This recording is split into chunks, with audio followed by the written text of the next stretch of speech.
Genesis 42 through 45. Joseph is now in Egypt. He's second in command only to Pharaoh.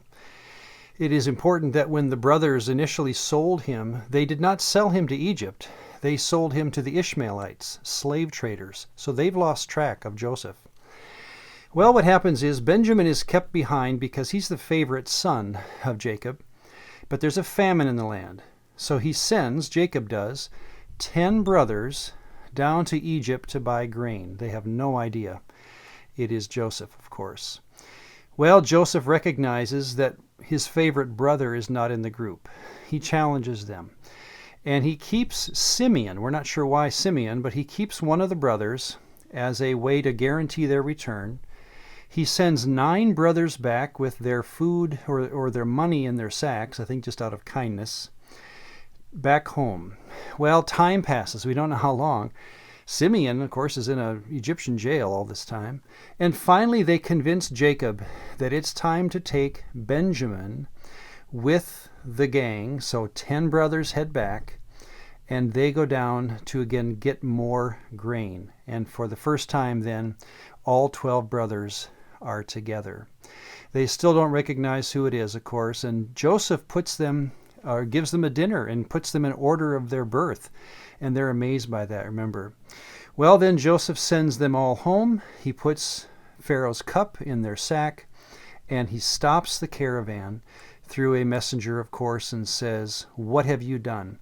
Notice what happened. They have been put in a position. He says, you can just go and leave Benjamin behind. He has put the brothers in the same position they were in so many years before when they sold him. But now Judah, and watch for that name to be important to the story of Israel. Judah speaks up and says, I'm willing to stay. I'm willing to go to Egypt for the sake of my brother. So that jealousy they had for the youngest brother concept is gone. And Joseph recognizes their repentance, and that's where that great line, "Then I am Joseph, the one you have sold into slavery." Well, what's happening here? The first reason, of course, is they don't recognize him because he's 39. He was 17 when this all began, so 22 years have passed. He's also talking, looking, sounding Egyptian. Even notice again how he defines or uses the word for God. He never uses our magic word for God's name ever as he talks to the men.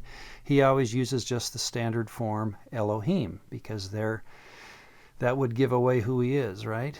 But thirdly, and I think this is so key to how Genesis has progressed in its story. For the first time, really, we have the character of a God-fearing man showing up, right? They say that forgiveness is a great idea until you meet someone to forgive.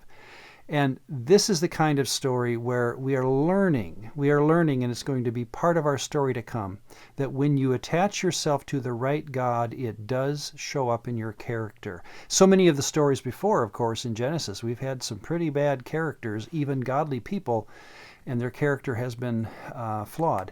But this is a story of what God can do to one person who really gives himself to the right God.